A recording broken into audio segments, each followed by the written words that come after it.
인물에 대해서 고찰을 하도록 하고요. 그리고 들어오세요. 네. 저희 김선주 선생님이십니다. 네. 그래서 공무원을 좀 준비하고 계시고, 그죠? 네. 어서 오세요. 딱 타이밍이 좋네요. 여기 화면 다시 보면 이렇게 우리가 소개하는 시간을 가졌어요. 이왕 오신 거 바로 본인이 누구인지, 어디서 오셨는지 이야기를 해주시면 좋겠습니다. 네. 안녕하세요, 김선주입니다. 저는 지금 집에서 오는 길입니다. 공무원 준비하고 있습니다. 반갑습니다. 네. 드디어 우리 쪽에도 8등신 미녀가 자리에 함께 하셨습니다. 네, 좋습니다. 해서 이렇게 또 이영석 회장님께서 준비해주신 특강을 가지고 이야기를 논하도록 고찰하는 시간을 갖도록 하겠습니다. 전에 고려대학교 정체대학교 초빙 교수님이셨고 한국지정연구원 설립자이시고 센츄리 21 코리아 회장님이시고 또 현재 창업 리더십 센터를 운영하시고 ERA 코리아 그룹의 회장님이시고 또 현재 도산 아카데미 운영이사님이시고 한강 로타리의 클럽에 이 로타리 클럽이 또 어마어마한 곳이던데요. 이번에 알게 됐는데 그러하신 분께서 우리 또 LBT의 특강을 위해서 오셨습니다. 우리 이영석 회장님 큰 박수로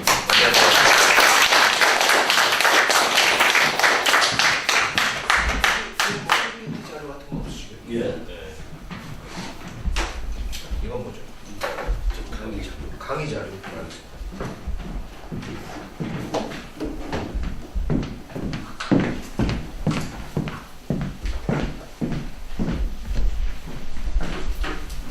반갑습니다.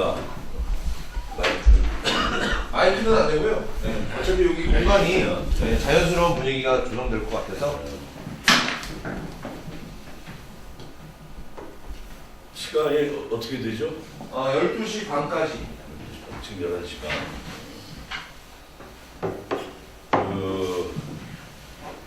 아까 장석풍 교수님이라고 그러셨죠?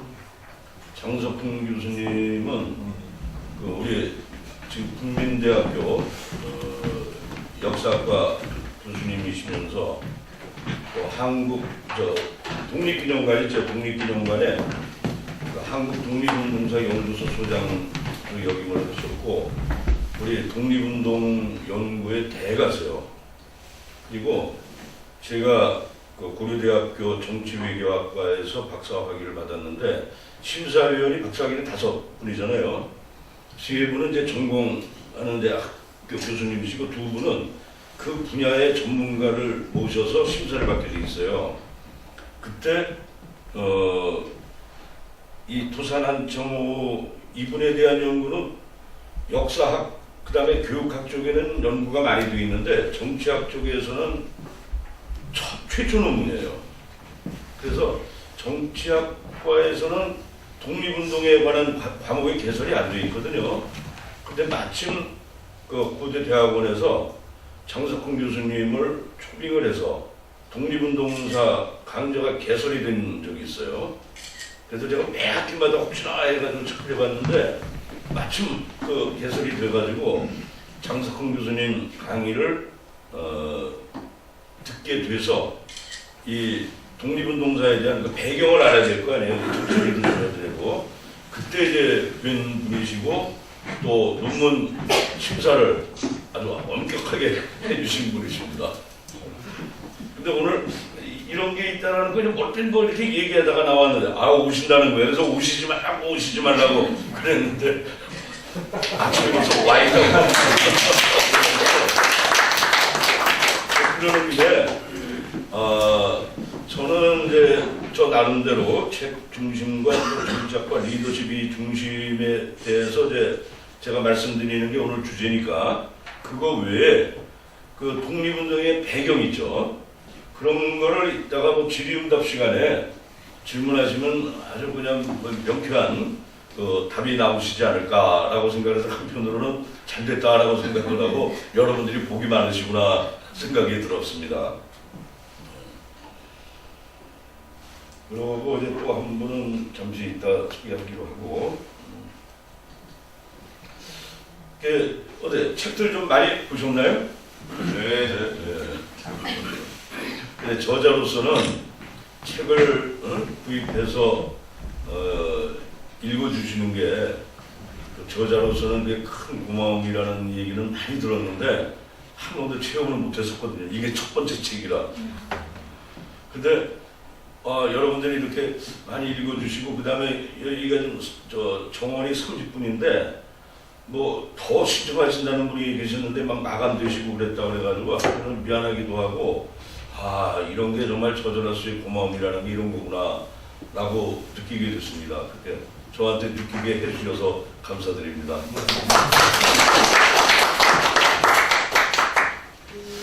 근데 이 책의 내용이 상당히 이제 어떤 면에서 보면은 상당히 좀 내용이 많은데 그거를 한 시간에 또 가능하면 그걸 좀 줄여서 또 질의응답 시간을 갖도록 해달라고 그러셔서 그걸 어떻게 축약을 할까 나름대로 고민을 해서 정리는 했지만 여러분들이 또 책을 다 읽으셨으니까 일단 제가 한번 여러분들께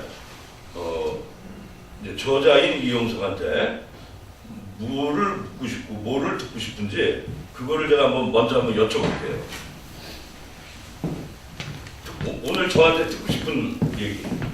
도산에 대해서 알고 싶습니다. 네, 도산에 대해서. 네. 제가 책의 뒤에를 써놔가지고 여기 자, 큰 주제는 도산이니까 도산한 도산에 뭐에 대해서 한번 생각나는 대로 얘기해 보세요. 도산의 업적. 도산의 업적. 네, 또 왜 굳이 정치적 리더십을 택하셨는지.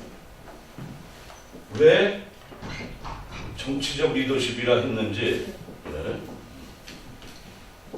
또 대성학교와 그 점진학교에 대한 교육에 대한 걸 어떻게 생각하고 계시는지. 그래서 점진이 먼저죠. 점진학교와 대성학교 네, 교육. 또 신원 이강수하고 윤치호 선생이 이제 측근에 있었는데 왜 이 사람들이 다 신임 행정으로 옮겨갔는지 사실 그게 좀 궁금해요. 춘원과의 인연과 또 윤치호 춘원 선생님의 선생을 행정. 윤치호 선생을 대성 교장으로 이렇게 아셨는데 네. 그 두 사람이 나중에 친일로 옮겨가잖아요. 예. 근데 그런 이 배경이 그런 뭐 예, 배경. 그런 예, 예. 또 신채후와 이승만 사이가 갈등이 있었는데 어떤 갈등이 있었고 요소가 무엇인지. 무슨 갈등이? 신채호 선생님과 이승만. 신채호. 네. 또 이승만. 이승만 네. 갈등. 네. 예, 또 도산 선생님과 김구 선생님의 만남. 도산과 김구의 만남. 또 도산에 대한 민족주의와 민주주의의 관계, 또 그것이 현재 통일의 문제에 지는 함의, 민족주의와 민주주의. 민주주의. 예.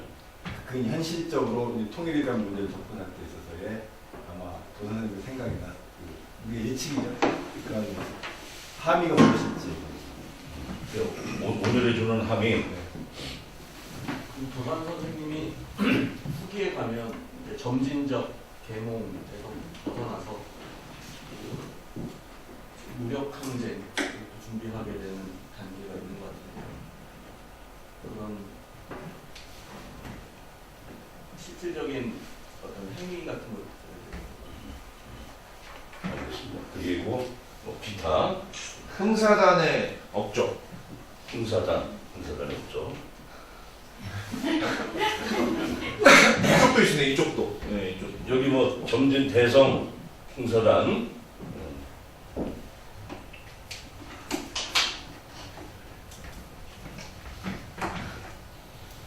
보니까 여러분들 보니까 비교 연구 같아요.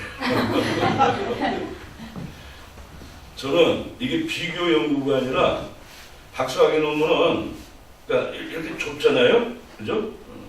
그 다음에 또 하나 박사학위 논문도 비교 연구도 그 박사학위 논문 될 수 있어요. 맞습니까? 정석훈 교수님.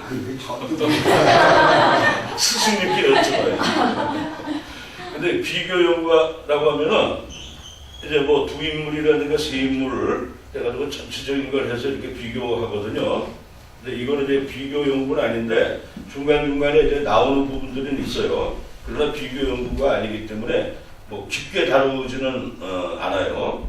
그러나 제가 관련되는 뭐 자료라든가 책은 아마 뭐 제일 많이 봤다라고 해도 저는 과언이 아니라고 자부합니다. 그래서 제가 오늘 좀 축약을 해서 준비를 했는데 거기에 이런 것들이 좀 많이 나오는 것 같아요. 그러나 뭐 신체적 이승만 갈등이라든가 또 도산 김구 만남 이런 거는 이렇게 이제 막 그 독립운동 하고 하면서 노선의 차이 하면서 뭐 반대도 있고 했을 때 그 부분으로 조금 이렇게 나오는 부분들이 있는데 그 부분들은 좀 편협된 주제라 제가 오늘 이제 큰 줄거리에서는 정리를 안 했어요. 그래서 터치할 수 있는 부분은 터치하고 그렇지 않은 부분은 뭐 신체이다, 뭐 이승만이다 뒤에 색인 있죠. 거기 부분 보시면은 여러분들이 궁금해하시는 부분을 좀 보충할 수 있을 거라는 거를 말씀을 드리고 일단 제가 이것과 제가 준비한 거를 중심으로 해가지고 일단 말씀을 드릴게요. 첫째, 이 책의 그 개요를 여러분들이 이제 읽어보셨겠지만 그래도 다시 한번 좀 그 회상하는 의미에서 간략히 말씀을 드리고 그 전에 왜 제가 그 뒤늦게 공부를 하게 됐는지 또 왜 도산 안창호의 정치적 리더십을 공부 주제로 삼아서 학위까지 받고 책까지 내게 됐는지 일단 간략히 저 소개 겸 해가지고 말씀을 드릴게요. 저는 그러니까 이제 뭐 학교 졸업하고 뭐 30년 동안 공부한 적이 없죠. 그러다가 이제 나이 한 50 전후 됐을 때 앞으로 그 평균 수명이 100살 뭐 120살까지 된다고 그러는데 내가 환갑 지나서 뭘 할까 생각을 했어요. 그때 사실 제가 이렇게 그 당시 50이고 앞으로 10년 후 60 됐을 때 그동안에 살아왔고 이렇게 한 것이 제가 원하던 대로 살아보진 않았거든요. 전혀 원하지 않은 전혀 다른 방향으로 갔어요. 그러나 항상 제가 추구했던 바하고는 뭔가 이렇게 다 수렴을 하려고 했고 그 다음에 지금 세월이 지나다 보니까 다 그게 기반이 됐다고 생각을 해요. 근데 그 당시에 앞으로 10년 후에 60 넘어서는 정말 내가 하고 싶은 일을 본격적으로 하고 싶다라고 생각을 했어요.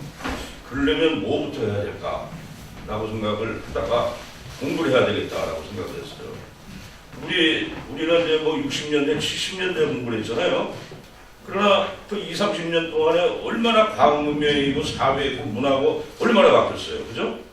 그래서 일단 그동안에 내가 공부 안 한 기간 동안에 변화된 그런 세상 공부를 해야 되겠다라고 생각을 해서 2008년도에 다시 이제 공부를 시작하게 됐어요.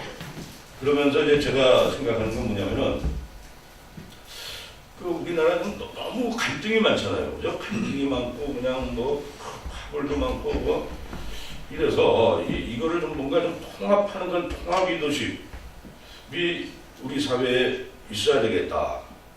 그렇다 그러면은 내가 정치학이니까 그런 리더십, 통합 리더십을 공부를 해야 되겠다라고 생각을 했어요.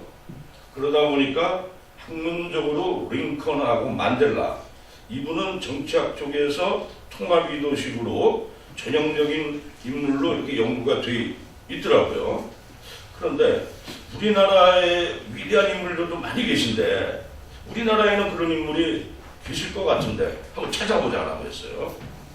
근데 그거는 뭐 옛날 뭐 100년 전 고려시대, 조선시대 찾으면 너무 시대별로 안 맞으니까 근데 시기에 한번 인물을 찾아보자 라고 하다 보니까 이제 독립운동이었고 또 특히 저희 할아버님이 그 독립유공자세요. 독립운동 하시다가 장애 임시 정도의 독립자금도 되죠. 그 당시에 신문에는 분자금이라고나 독립자금이라고 표현할 수가 없잖아요.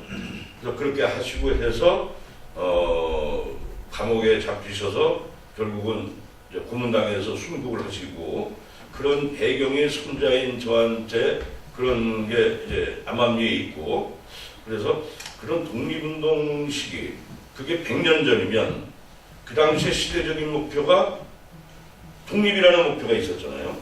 지금 시대적인 목표는 통일이라는 목표가 있고 그러면 시대적인 목표가 있었는데 그 당시에는 단합이 됐을까 어땠을까 봤더니 그때도 굉장히 갈등이 많고 파벌이 많고 그랬어요.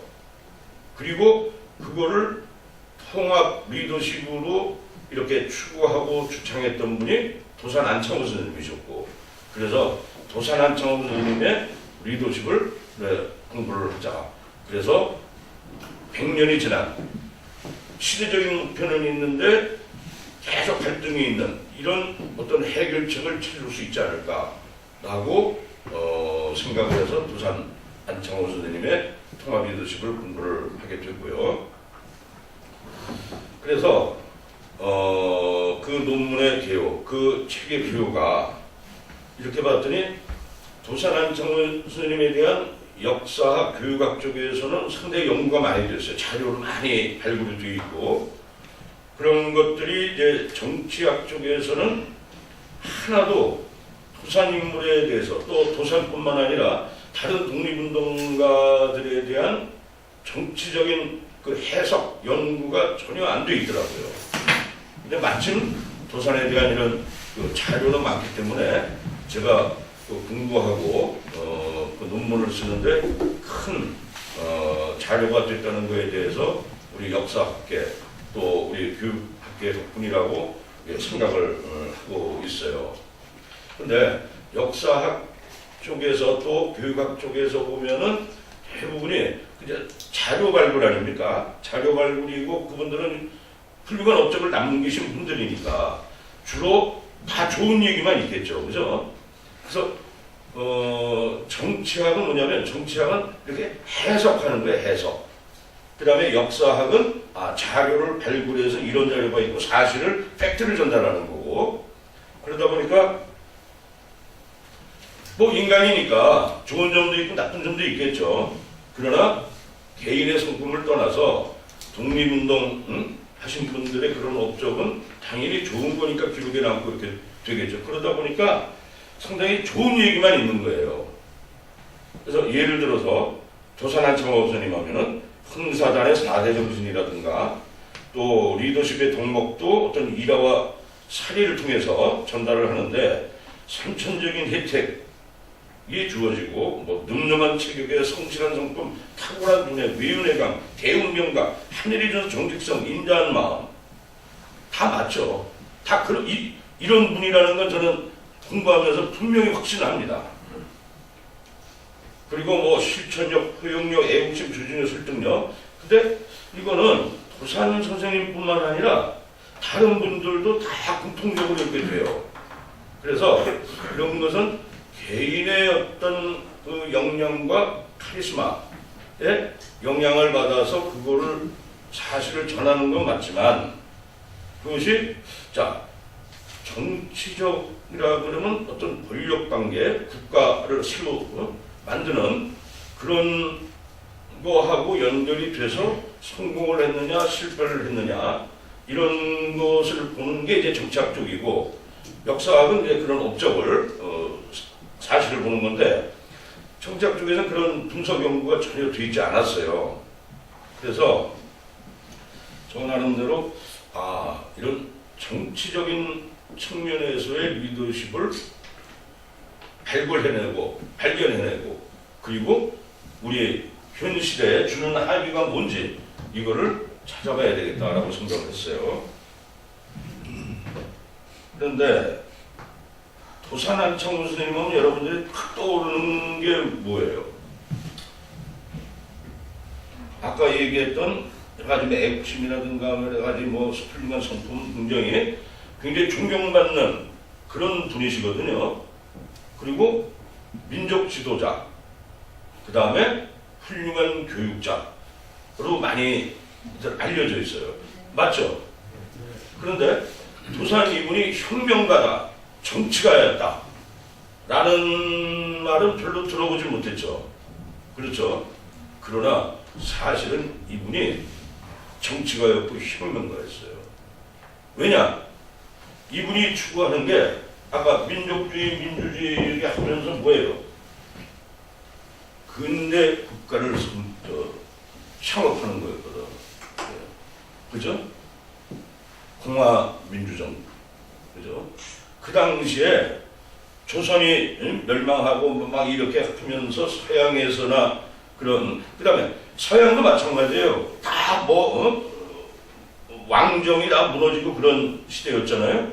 그래가지고 이제 공화정이라는 그런 근대 정치 이론이 나와서 이게 근대 정치 그 정치 체제가 서양에서부터 이렇게 하던 그런 초기 단계거든. 그러니까 우리나라에서는 전혀 그런 개념을 어느 백성도 모르던 시절에 도산한 정선님은 만일에 이분이 자 조선 왕조를 다시 복구하자라고 했으면 혁명가가 아니었을 수도 있어요. 그렇죠?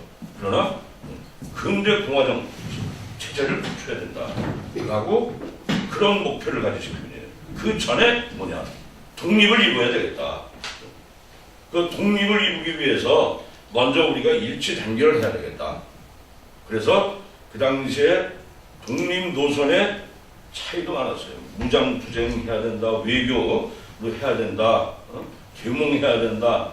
이런 독립 노선의 그 차이도 있었고, 또 지방 지금 이제 지역 차별 이렇게 지역 감정 그러죠. 그때는 지방색이라고 표현했어요.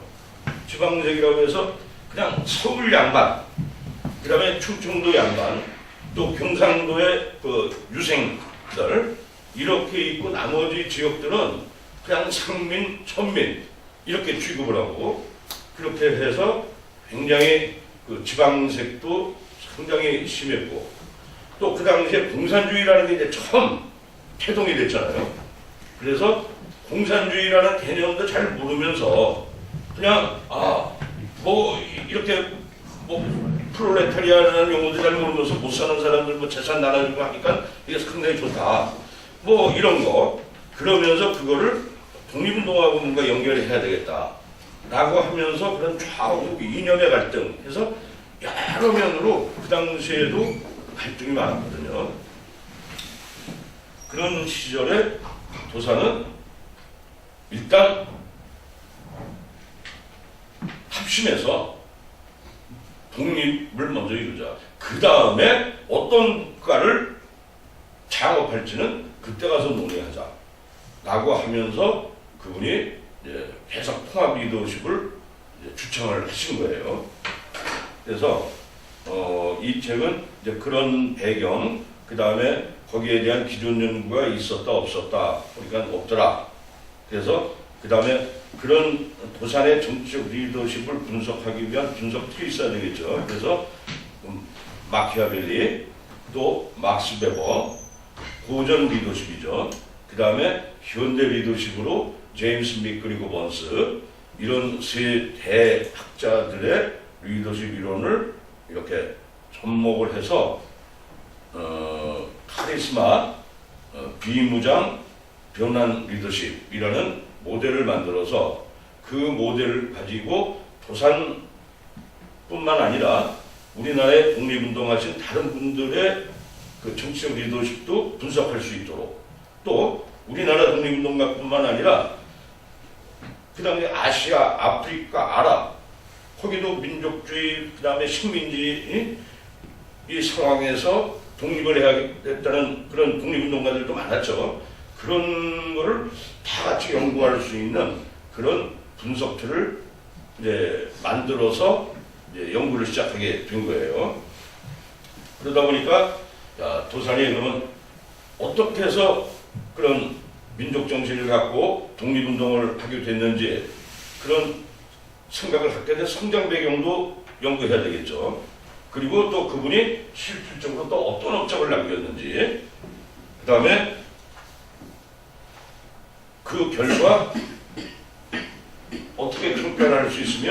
국민들의 주는 함의는 뭔지 이런 것들을 이제 정리한 게 이제 책 한 권이라고 보시면 돼요. 네. 자, 그러면 왜 안창호인가? 안창호, 도산 안창호 선생님 말고도 상당히 훌륭한 분들 많으시잖아요. 그리고 또 역사적으로 보면 이순신 장군, 세종대왕 이런 분들도 통상 다 있죠, 그죠? 뭐 세종로도 있고, 그리고 또 미국 아틀란타에 가면은 마틴 루터 킹 목사님하고 그 다음에 저 간디 인도에 그 다음에 도산 안창호 스님 동상이 같이 서 있어요. 그렇다 그러면은 우리나라 사람 아닌 미국 사람들도 도산에 대한 그 업적을 이 세계적인 그 정신 지도자들하고 같은 반열에 계신 분이라고 인정을 하는 거 아닙니까? 그죠? 자, 그러면 청자분이는 훌륭한 분은 맞는데 무슨 업적이 있으셔서 그렇게 훌륭할까? 라고 하는 거는 잘 몰라요. 오히려 이승만 초대 대통령이라든가 백범 김구 선생님이라든가 또 윤봉길 의사, 안중근 의사, 유관순 누나라 그랬다가 이제 우리 때는 누나라는 이제 열사 뭐 이렇게 되죠.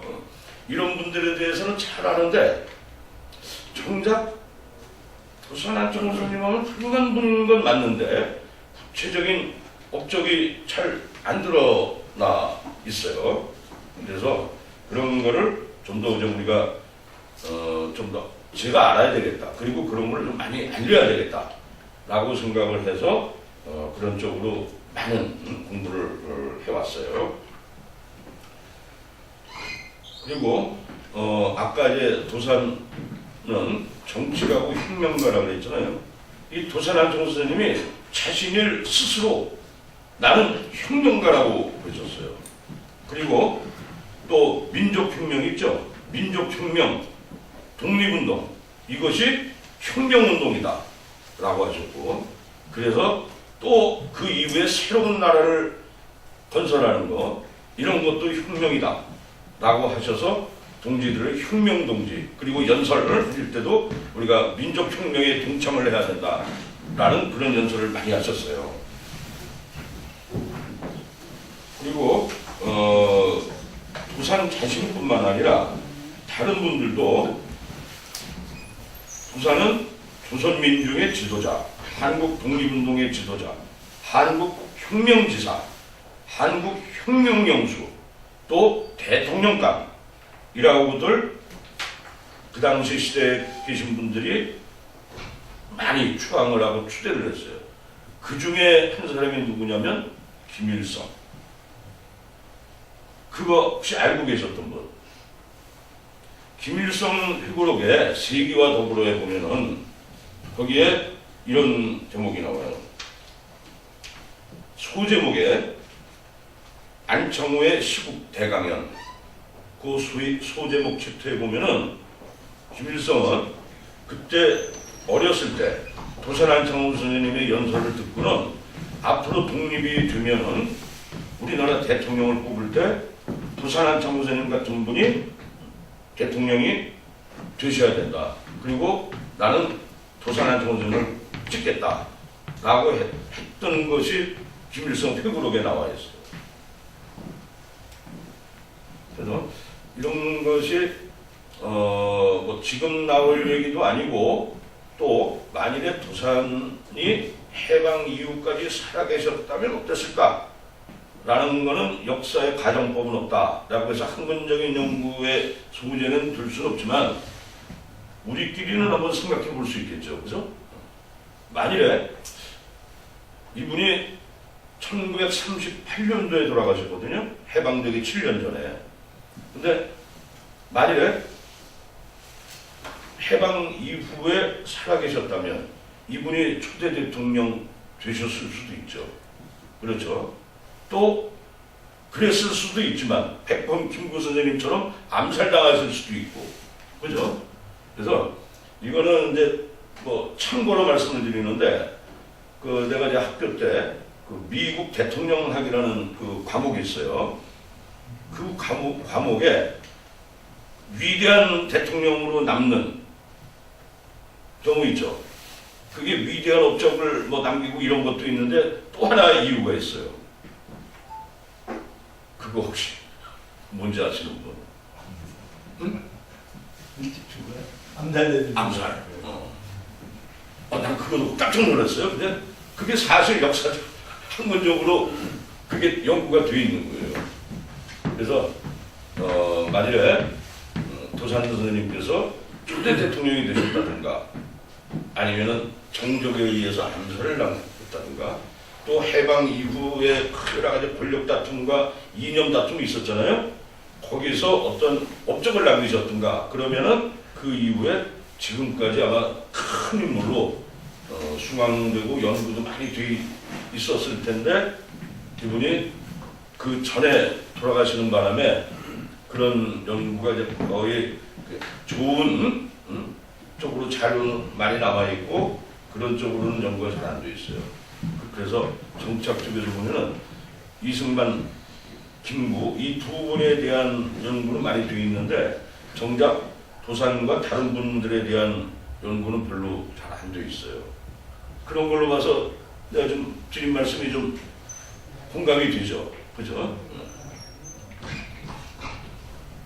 그래서 제가 도산의 이 정치적 리더십 이거를 제가 공부하고 알려야 되겠다라고 한 게 정말 이건 정말 윤리적이고 정말 그 통합 리더십을 발휘한 훌륭한 정치 지도자셨는데 그런 것이 부각이 안 되고 그냥 훌륭한 선생님으로만 하니까 이 정치인들이 도산의 이런 훌륭한 그런 정치 리더십을 이 본받지 못하는 그런 원인도 있지 않나. 그래서 지금 정치인들한테 뭐 알리기는 어렵고 여러분들처럼 젊은 분들이 그런 도산의 훌륭한 정치 리더십을 받아서 여러분들이 정말 우리 통일 한국의 훌륭한 정치 지도자가 되실 수 있도록 내가 이제 인생 선배로서 사회 경험을 한 사람으로서 먼저 공부한 사람으로서 그거를 여러분들한테 좀 알려야 되겠다라는 그런 저 나름대로의 책임감을 가지고 있었어요. 그것이 이제 60 이후에 하고 싶은 그런 일이었고 지금 이제 시작하고 있는 겁니다.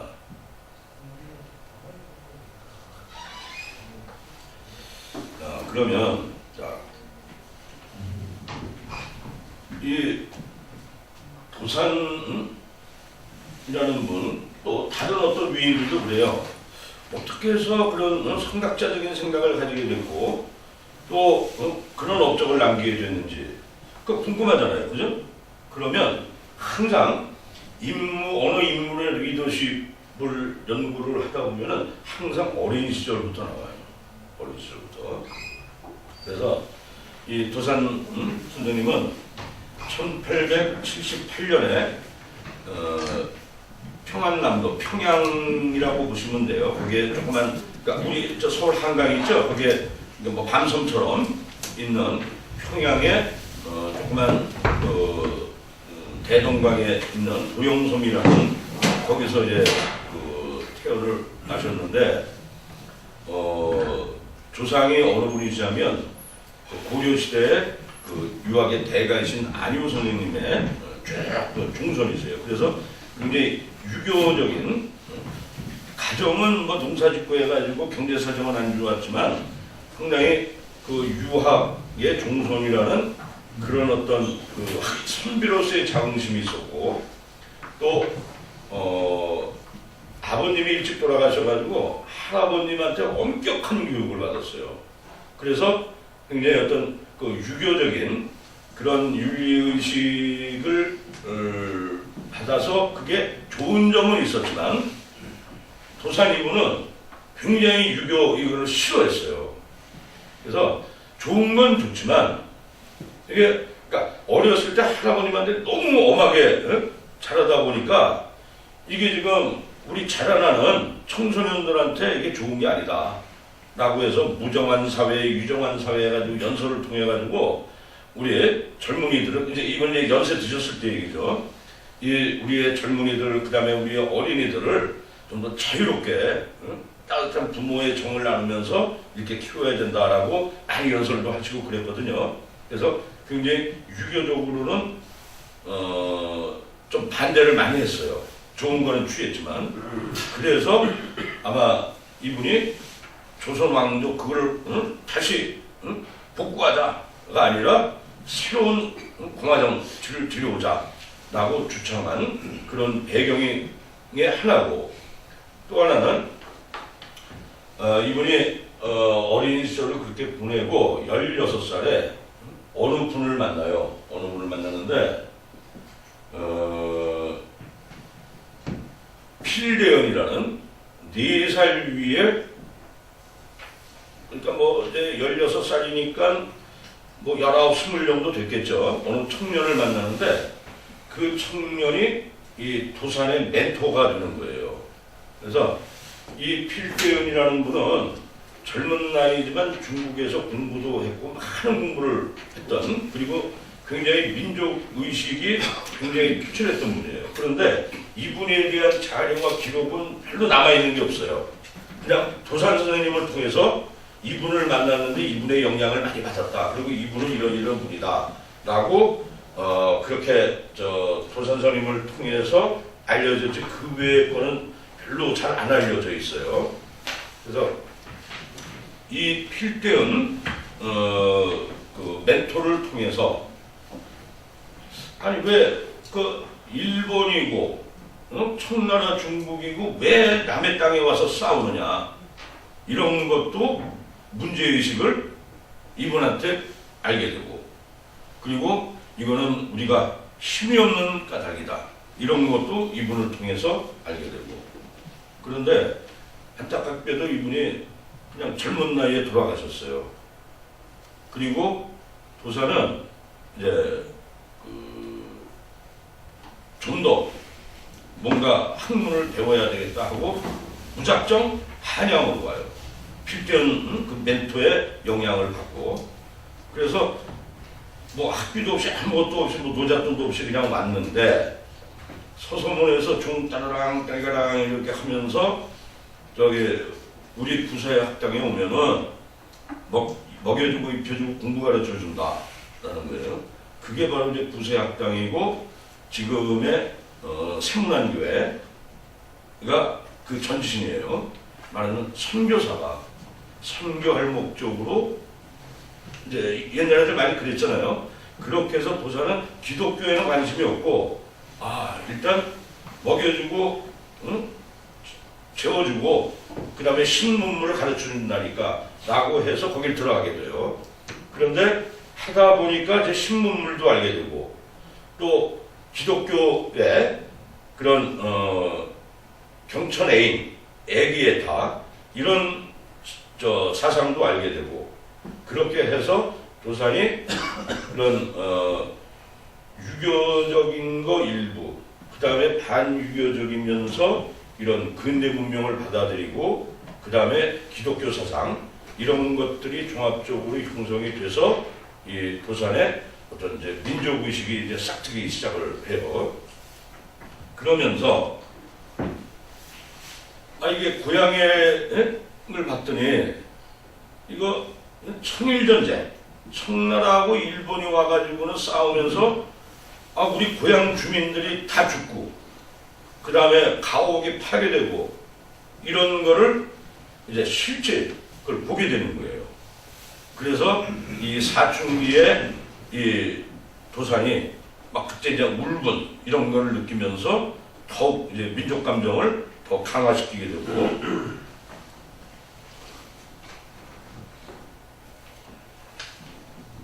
이런 것들을 아까 이런 걸 좀 너무 지역적으로 뺄까 그랬다가 오히려 이런 거를 좀 넣어야 되겠다. 왜냐하면 여러분들 연령대가 보니까는 좀 20대는 아닌 것 같고 30대, 40대 주로 그러신 것 같아요. 혹시 20대 되세요? 그래서 주로 30대, 40대. 여러분들 10대, 20대는 다 겪었잖아요. 그죠? 그때도 부모님이 항상 그러잖아. 좋은 친구 만나라. 좋은 선배 만나라. 그렇죠? 마찬가지로 사회에 나와서도 30, 40대 때 좋은 멘토를 만나는 게 굉장히 중요해요. 예? 그래서 여러분들이 사회에 나와서 어떤 멘토를 만나느냐에 따라서 여러분들이 그냥 순간적으로 확 바뀌어질 수 있습니다. 그리고 전 자신도 그랬고 다행히 저는 좋은 멘토를 만나서 좋은 방향으로 전환이 돼서 이렇게 왔고 또 여러분들도 그런 계기가 있었기 때문에 이렇게 좋은 분들끼리 여기 모였다고 보고 앞으로 더 좋은 멘토 만날 수 있을 거예요. 그래서 항상 그 멘토를 찾고 그 다음에 어떤 자기의 주어진 환경 있잖아요. 주어진 환경에 자기가 영향을 안 받을 수 없거든요. 그죠?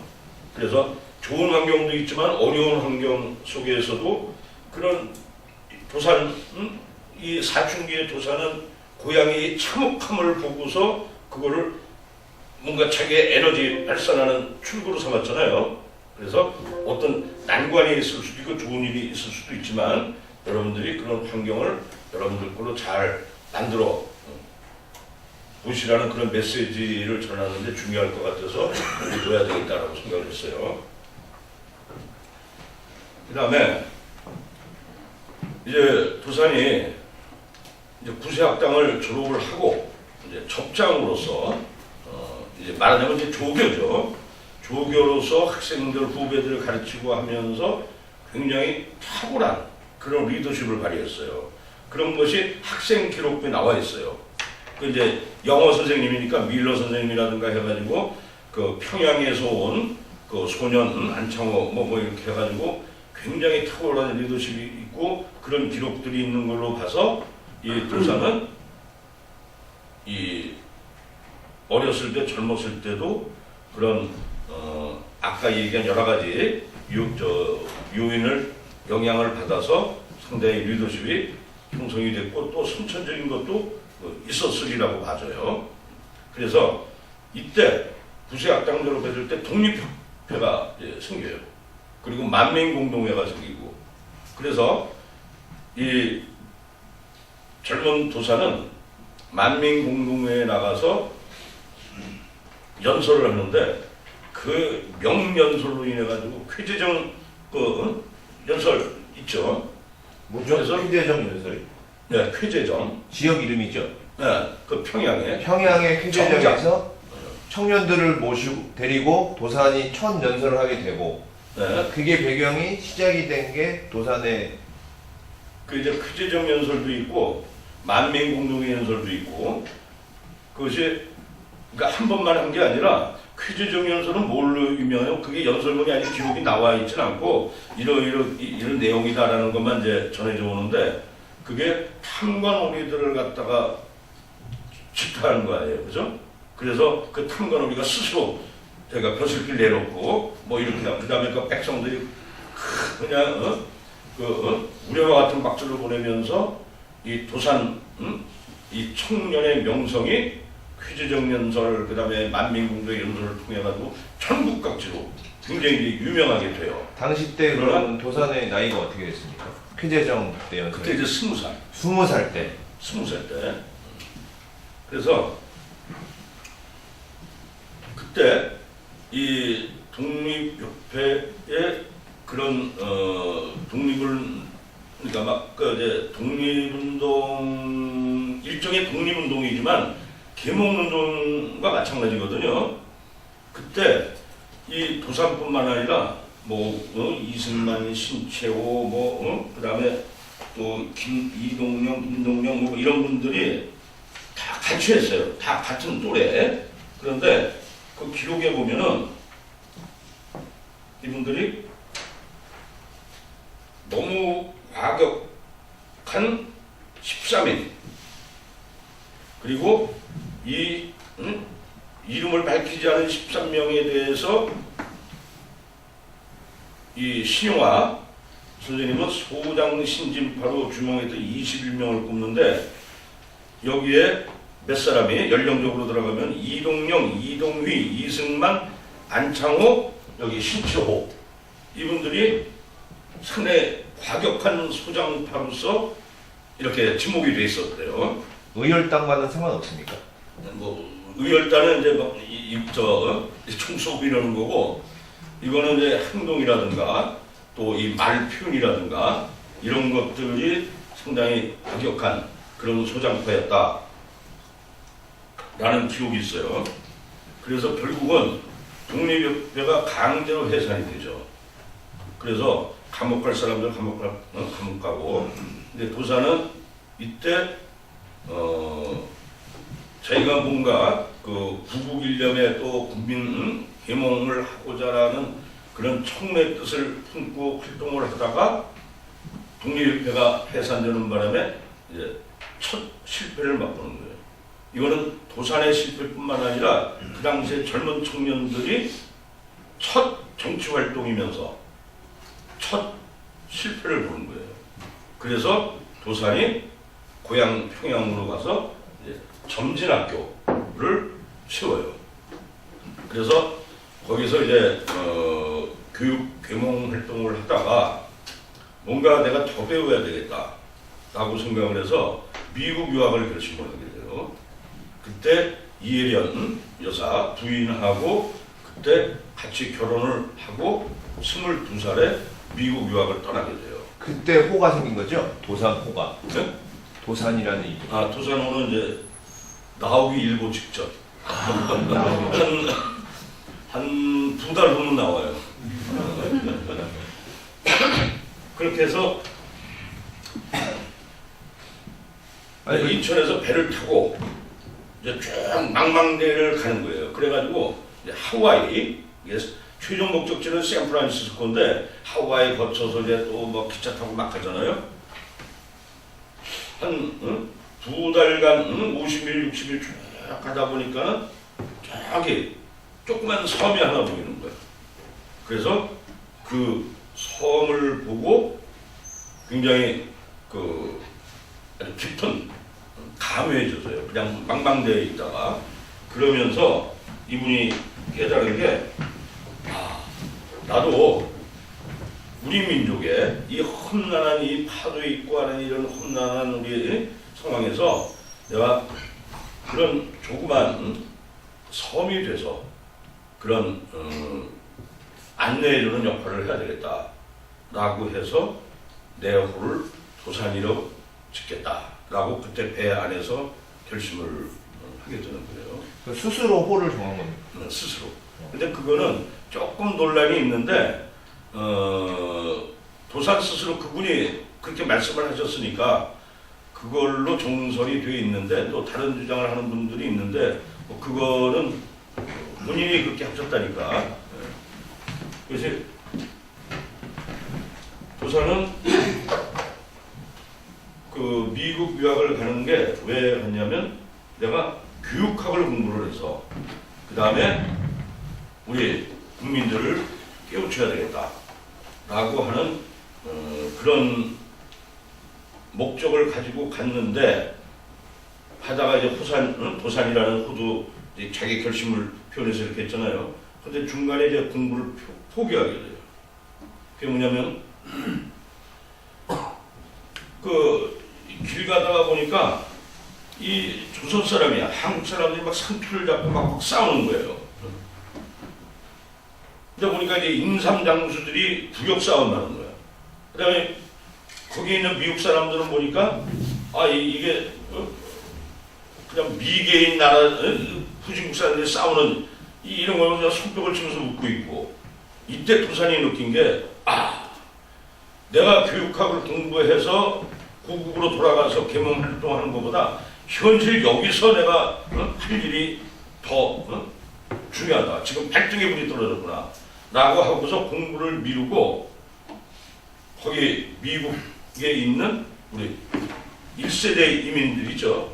이분들을 이제 교육 계몽을 시작하는 거예요. 근데 처음이 뭐냐? 그냥 청소, 빈민굴에 살잖아.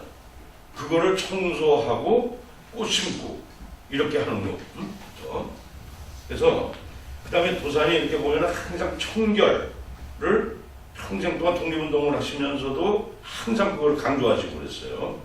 그 뭐냐면은 그래야 우리 민족이 그때 뭐 사실 미개한 나라 아니에요. 그저 빈민국이고 그랬는데 그거를 깨끗이 함으로써 미국 사람들한테 여기 한국 코리안들이 오니까 깨끗이 하려니까 세도 싸게 주고 그 다음에 거래도 하면서 신용을 그 당시에 안 지켰는데 신용을 지키게끔 하고 해서 그 당시 우리 한국 교민들이 급성장하게 된 계기가 그 도산의 작은 일로부터 시작이 됐다는 거. 그래서 이제 그 한인 친목회도 만들고 국립협회도 만들고 이렇게 했는데 그때 한국 고국에서는 어떤 일이 벌어졌냐? 고종 황제가 승하하시고 또 그다음에 그 군대가 해산되고 막 이런 상황이었어요. 그래서 도사는 이제는 고국에 가서 뭔가 이제 내 할 일을 해야 되겠다라고 하고서 이제 고국으로 이제 돌아오는 거예요. 그래서 정미의병운동에 참석을 하면서 이 군대가 해산되는 것뿐만 아니라 군인들이 그냥 막 일본군 총칼에 죽는 모습을 보고서는 이거는 우리나라에 무력이 필요하다, 힘이 필요하다라고 해서 무력 투쟁의 필요성도 느꼈지만 그때는 나라가 없는 상태에서 무장을 할 수가 없었잖아요. 그래서 마키아벨리가 얘기한 비무장 예언가가 되는 거예요.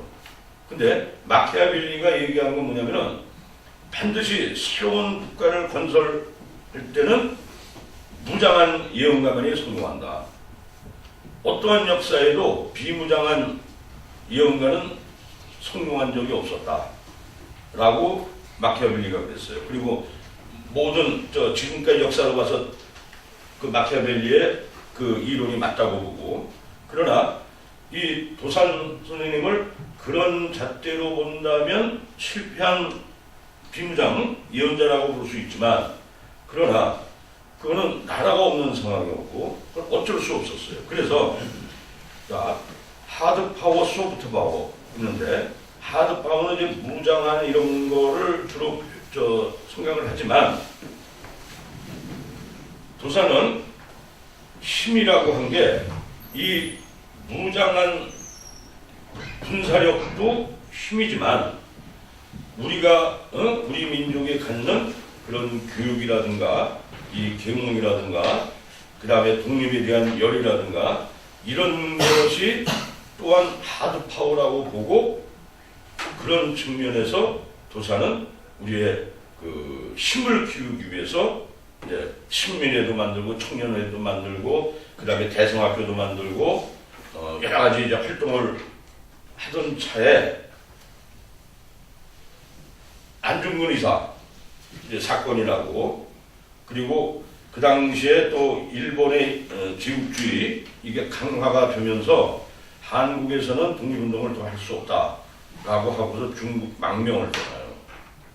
그렇게 하고서 거기서 뭔가 미국에 가서 여러 가지 자금이라든가 이런 거를 가져와야 되겠다라고 해서 이분이 미국으로 가서 거기서 여러 활동을 하는데, 그게 이제 독립협회라든가 독립협회를 청소를 하고 또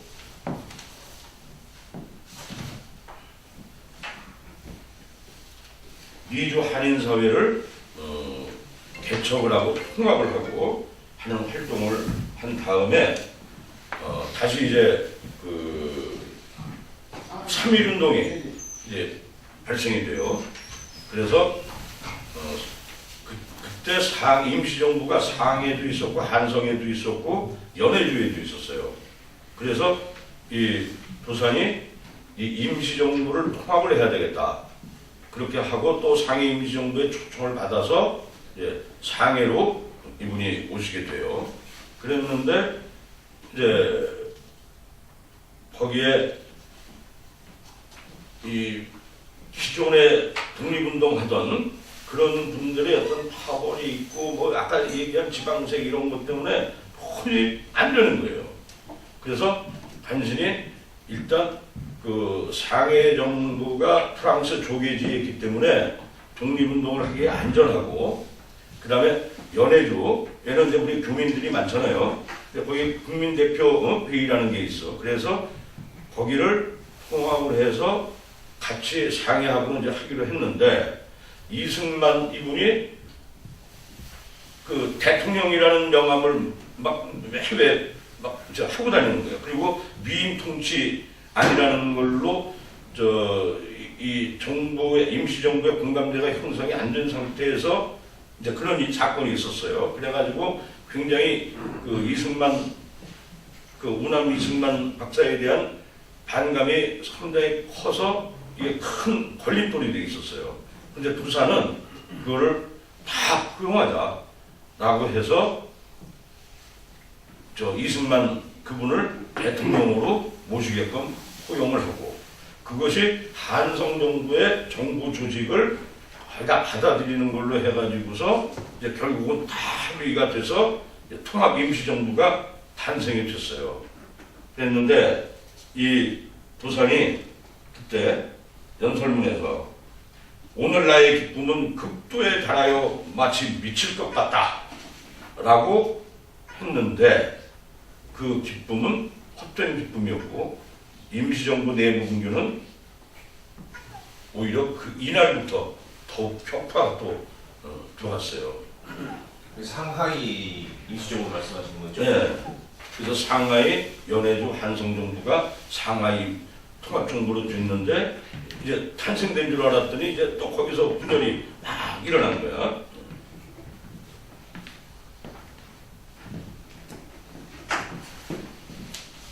그리고 이제 그 이후에 도산이 상해 임시정부를 통합을 했는데 그게 또 실패됐고, 그 다음에 연통부, 교통국을 만들어서 국내에 있는, 거긴 좀 중국 임시정부잖아요. 한국에 있는, 그 당시 조선에 있는 그런 독립운동가들, 또 일반 국민들, 백성들과 연락체계를 갖춰가지고서 이거를 국내 통합을 하기 위해서 연통부, 교통국을 만들었고, 또 국민대표, 아까 연해주 여기 있었잖아요. 그거를 다시 통합을 하기 위해서 여러 차례 시도를 했는데 그게 또 여러 가지 이유로 안 됐고, 그 다음에 흥사단을 이때 이제 이분이 만든 거예요.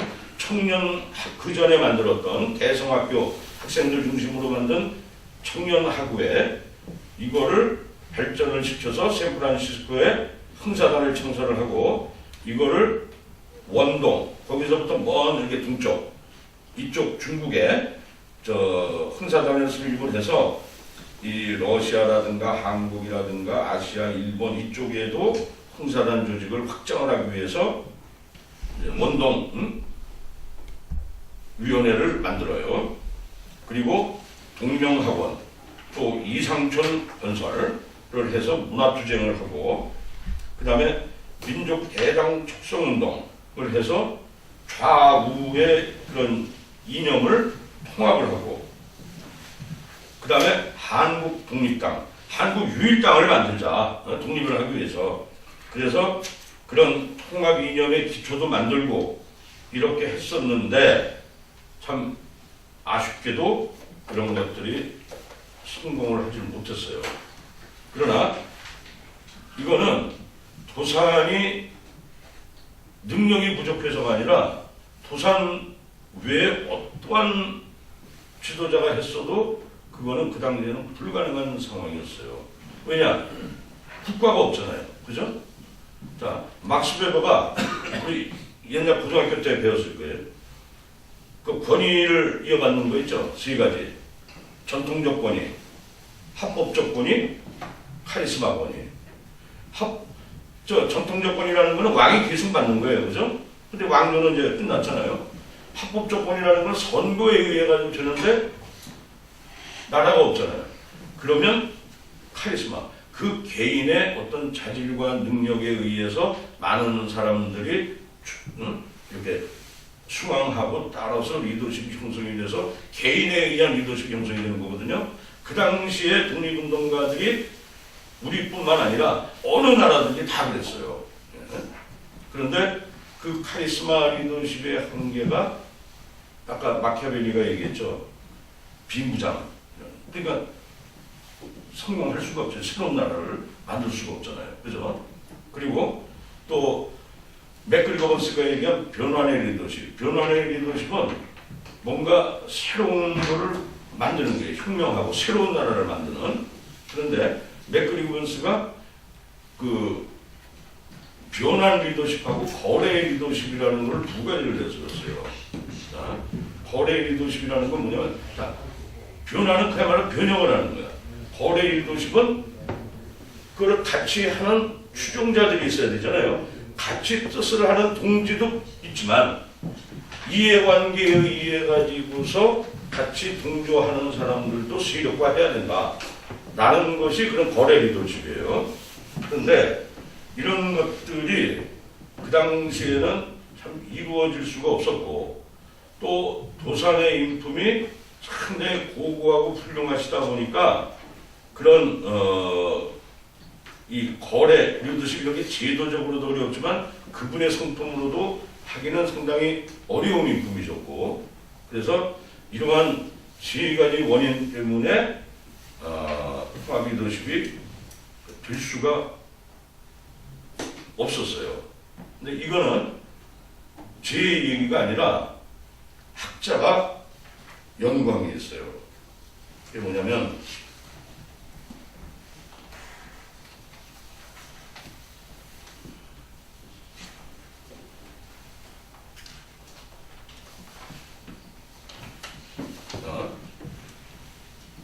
그 통합 이론 나오는데 우리가 통합을 하자 그러면 반대하는 사람이 있어요, 없어요? 다 좋다 그래요. 다 좋다 그러는데 정작 통합을 위해서 나서자 라고 하면 안 나선다는 거예요. 예.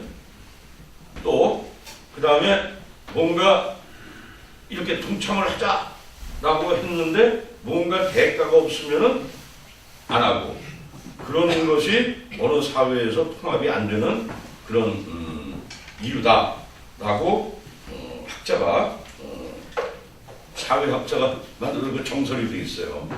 그런 것 때문에 안 된 아쉬움이 있는데 여러분들은 그러나 이 부산이 우리한테 준 그 교훈은 그분의 정말 변함없는 애국심 이런 것이 유산으로 우리한테 물려받아서 여러분들이 통일 시대를 앞둔 리더로서 애국심을 갖는 그런 훌륭한 정치 지도자가 되기를 바랍니다. 이상입니다. 그러면 이제 많은 질문과 여러 가지 이야기를 할 게 많은데 오늘 그래도 그 흥사단의 약간의 조금 보충 설명을 하자면 그죠? 흥자의 선비사의 단우 해서 흥사단이 독립운동의 계기가 되었던 배경이 있지 않습니까? 그 흥사단에 회원이 되려면 통산 단우가 있고 예비 단우가 있죠. 통산 단우가 되려고 하면 쉽게 얘기하면 정회원이 되려고 하면 심사를 거쳐야 되는 거고 과정이 들어가야 되죠. 네. 그걸 도산 선생님께서 독립운동을 할 때에는 비밀리에 움직여야 됐으니 그랬는데 이 흥사단에 우리 LBT 지금 현재 참여하시는 여러 선생님들 중에 통상 단원가 있으십니다. 그래서 우리 안재환 선생님을 앞으로 모시겠습니다. 안재환 선생님께서 앞에 나오셔서 예고되지 않는 그죠? 자, 오늘 이제 강의를 들으시고 이야기할 게 굉장히 많이 있지만 원장님께서 질의를 해주셔야 되고요. 또는 답변을 해주셔도 됩니다. 선생님께서는 계시고요. 네. 이영석 회장님이 하신 말씀 이제 많이 하셨으니까 좀 요약해달라는 그런 뜻인 것 같습니다. 네. 그 학기 논문과 책을 통해서 이제 귀한 내용을 말씀드렸는데 일단 제가 보기에는 우리가 이제 핵심적인 걸 조금 요약하고 질문을 드리자면 도단생이 1878년에 그 나라가 좀 기울어져가는 건물이 태어났었잖아요. 이렇게 여러 가지 아까 말씀하신 대로 청일주의고 여러 가지 이제 그런 과정을 겪었는데 일단 도산을 생각을 해보면은 아까 구시학당을 말씀하셨는데 구시학당 전에 우리들 그러니까 필대를 만나서 이렇게 토론을 하면서 그분한테 많은 어떤 그런 깨달은 걸 깨닫고 그다음에 이제 서울 올라와서 서울 올라와서 구시학당에서 처음에는 기독교를 공부하려고 한 건 아닌데 먹여주고 재워준다니까 들어가서 서양의 그 신문물과 기독교 정치를 배우고 눈에 이제 아까 이제 민족의식 자각을 했다고 그러는데 민족의식이 뜨니까 독립의 협회도 참여하고 만민운동에 이렇게 이제 활동해서 이제 계몽을 하기 시작하고 그러고 난 독립협회가 해산되고 나니까 이제 고향 가서 그 20살 공무렵에 학교를 만들잖아요. 그게 약간 전진학교를 말씀해요. 전진학교를 만들고 또 청일전쟁을 맛보고 이렇게 해서 내가 나라 이런 것들이 이런 거구나. 힘을 길러야 되겠다. 그 힘을 기르기 위해서 이제 미국으로 유학을 가서 공부하는 거고 미국에 가서 공부를 하려고 했는데 우리 그때 당시에 교포들의 그 생활 상황이 너무나도 힘들기 때문에 자꾸 이 구역이 내 구역이라고 싸우는 입장이 있어서 안 되겠다. 공부를 포기하고 교포들 계몽을 위해서 이제 일하기 시작하는 거죠.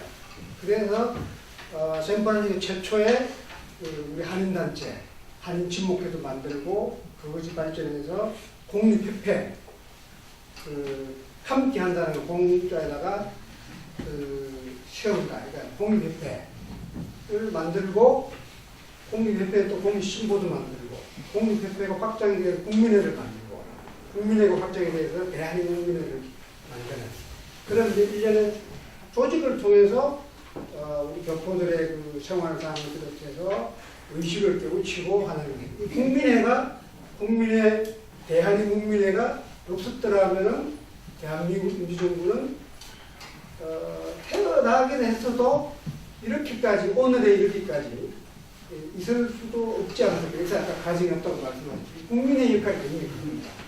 나라 빼앗긴 우리나라의 영사 역할을 했습니다. 영사관 역할을 했습니다.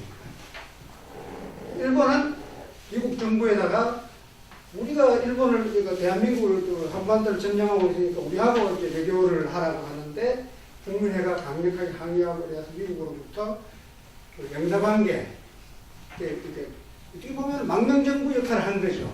그런 국민의 대한민국을 이끌고 그런 미국 생활이 있고 그러다가 아까 말씀하셨다시피 나라를 1905년에 을사절약이 일어나면서 나라가 막 완전히 넘어갈 것 같으니까 귀국해서 신민회를 만들고 신민회라는 거는 새로운 인민이니까 국민이 아니고 새로운 인민 그러니까 신민회를 통해서 학교 대성학교를 만들고 마산동 자기회사 만들고 태극기관 만들고 그걸 잘하고 교육기관과 돈 버는 실업회사와 책 읽는 태극서관을 만드는 그러니까 도산이 그 민족운동을 하면서 독립운동하면서 하는 조직을 만들 때 굉장히 친밀하게 한 것 같아요. 신민회를 만드는 게. 그래서 신민회를 만들어서 하다가 1910 합방이 되니까 망명을 하죠.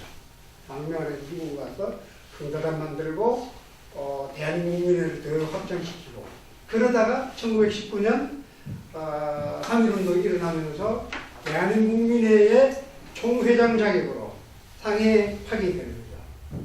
파견돼 그때는 물론 이제 도산이 상해에 오기 전에 이제 임정부가 퇴동을 하죠.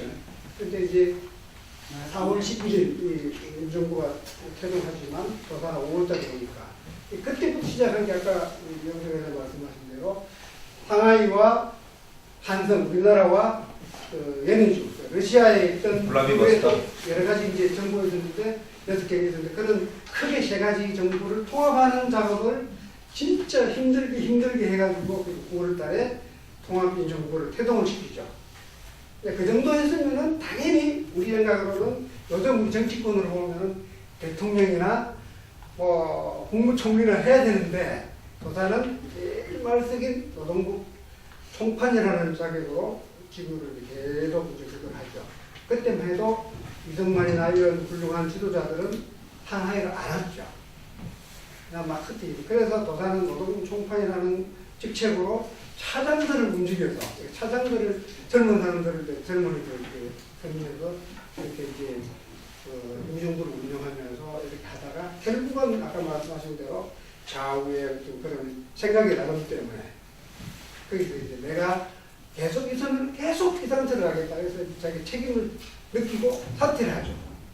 임정부에서 사퇴를 해서 계속 하는 게 뭐냐면 좌우 통합을 위해 노력하는데 거기에서 국민대표도 개최를 하고 나중에는 이제 안 되겠다 해서 정당도 만들고 정치가로서 굉장히 혁명수사라도 역할을 하는 거죠. 그러니까 뭐 민족유일당 운동을 해서 나중에는 한국독립당까지 한국독립당이죠. 한국독립당까지 만들고 이러는데 그래서 또 다른 하다가 결국은 또 상해에서 그렇게 하다 보니까 이제 미국이 또 안 되는 거예요.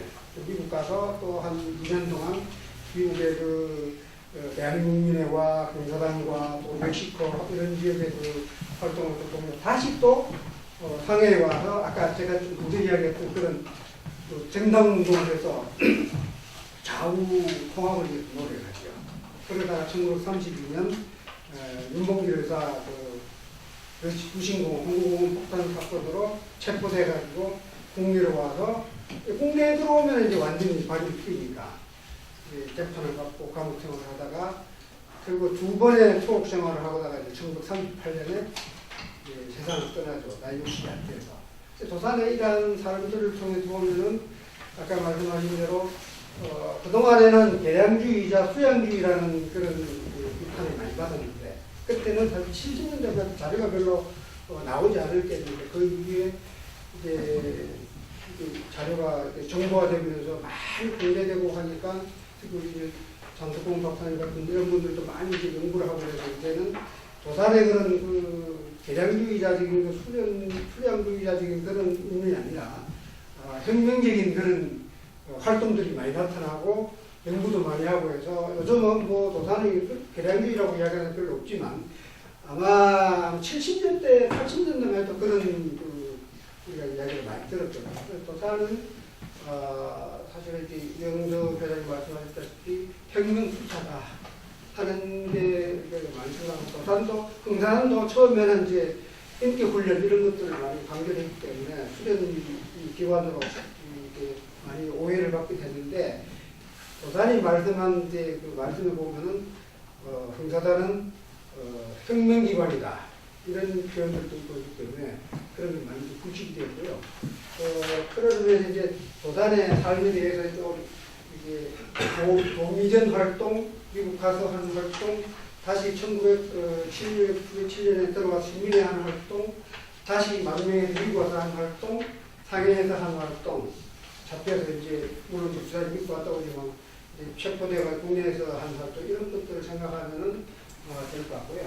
그다음 아까 저기 보면 춘원과 뭐 신초 등등이 있는데 사실 도산의 큰 제자 중에 한 사람이 춘원인데 사실 나중에 변제를 하죠. 춘원이 이제 굉장히 문학적으로 우수하지만 나중에 이제 그 나약함 때문이 아닌가 싶긴 한데 기부하려고 할 도산이 굉장히 말렸죠.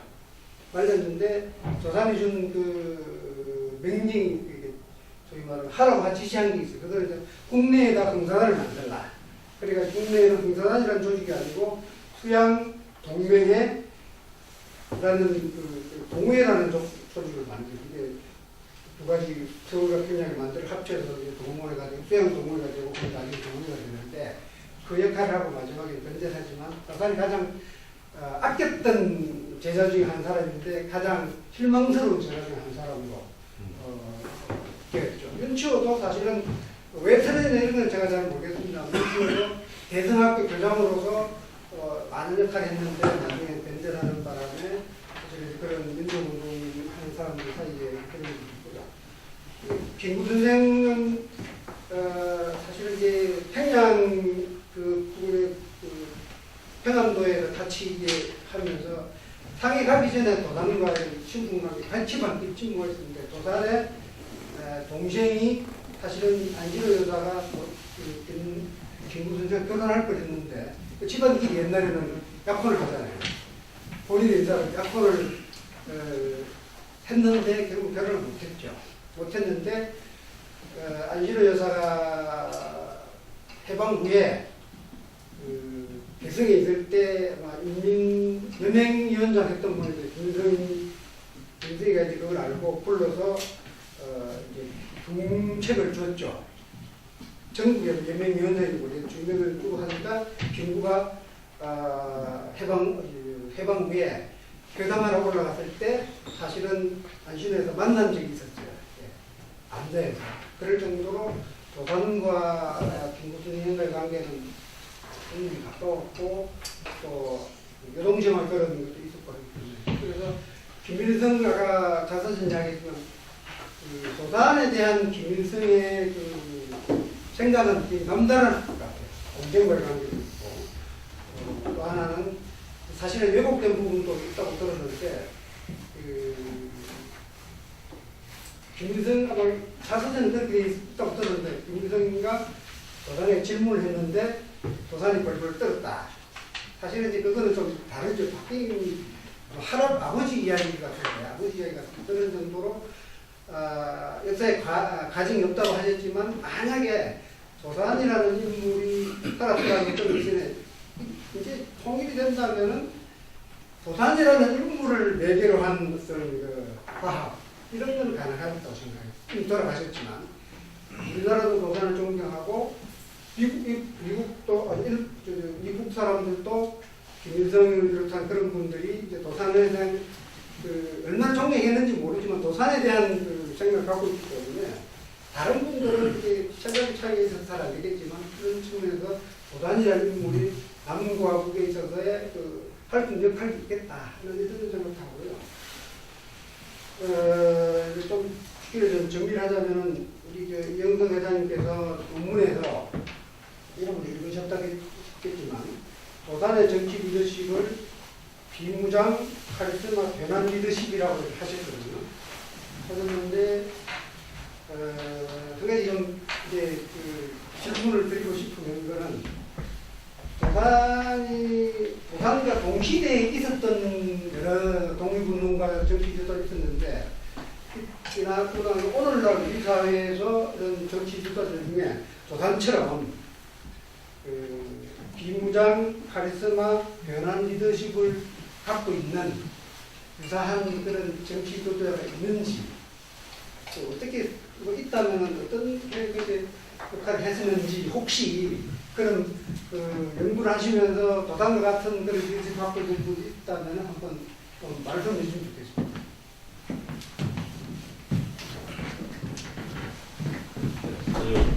종합적으로 잘 정리를 해주셨는데 그 춘원과 있는 아까 말씀하셨지만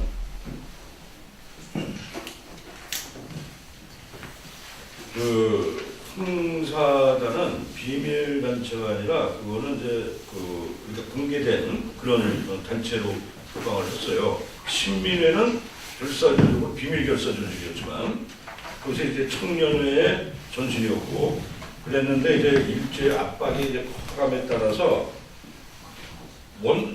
원동동회는 그걸 활동할 수 있잖아요. 국내가 아니니까.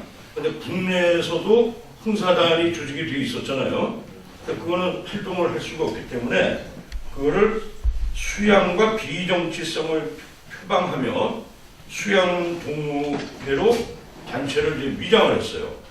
그러다 보니까 이제 아까 얘기 춘원 이분이 굉장히 그 젊은 청년으로서 실력이 있고 해서 굉장히 도산이 안 꼈던 그런 청년이었는데 이제 사실 야간 도주한 거죠. 어느 이제 애인 만나서 그리고 이제 일제의 어떤 휴직도 있었을 거고 그렇게 이제 와서 여기서 이제 동아일보 이제 사장도 하고 그러지 않습니까? 그러면서 여기에 수양동회에 춘원이 이제 많이 관여를 하게 되겠죠. 그래서 그때 그 도산이 춘원을 굉장히 한국으로 가는 걸 굉장히 막았는데 어쨌든 뭐 이제 갔어요. 그래서 도산이 굉장히 애통해했는데 이 수양동회를 비정치성으로 표방하면서 위장을 했는데 이게 나중에는 이 춘원의 영향이 치명타였을 겁니다. 그래서 굉장히 정체성 모호해지고 당원들이 방황하게 되고 또 일제 분열책에 의해서 이 문치파 자치파로 또 매도당하게 돼요. 그러면서 국내에서 흥사단이 이제 점차적으로 침체를 하게 되는데 그것이 이제 이 추론의 수양등회로 인한 영향이 크다라는 것하고 그다음에 김일성 아까 이제 뭐 해서 뭐 날카로운 질문을 했다라고 그러셨는데 이제 보니까 오늘 우리가 흥사단이면 도산이면 이야기할 게 많습니다. 그러니까 뒤에 시간도 있고 지금 식사 시간에 이제 준비되는 게 있으니까 이걸로 지금 질의응답은 다시 하는 걸로. 그러니까 오늘 안재원 원장님을 제가 이제 아까 모신 이유는 일정이 있으셔서 좀 일찍 가셔야 돼요. 그렇기 때문에 그 썸머리와 기타 우리가 지금 임시정부까지 왜 중요성이 있는지에 대해서 다루는 거니까 또 특별한 달 아니겠습니까? 그죠? 알겠습니다. 자, 그러면 김일성이 요 얘기만 하고 그 얘기만 더 하고 사실 그 얘기만 짧게 짧게 어린 상황이었어요. 어린 상황이었고 네. 뭐 도산한테 막 이렇게 질문할 나이가 아니거든. 그러니까 이게 막 무상화하고 하니까 내가 어렸을 때 도산 이렇게 했고 막 질문했고 그다음에 난 도산을 대통령감이라고 자서전에 그렇게 썼지만 사실 1912년생인데 사실은 이제 좀 과장된 게 맞다라고 보시면 될 겁니다. 그래서 아까 안재원 원장님께서 과장 됐을 것이다라고 한 말씀이 맞다라는 거예요. 여러분 박수 한번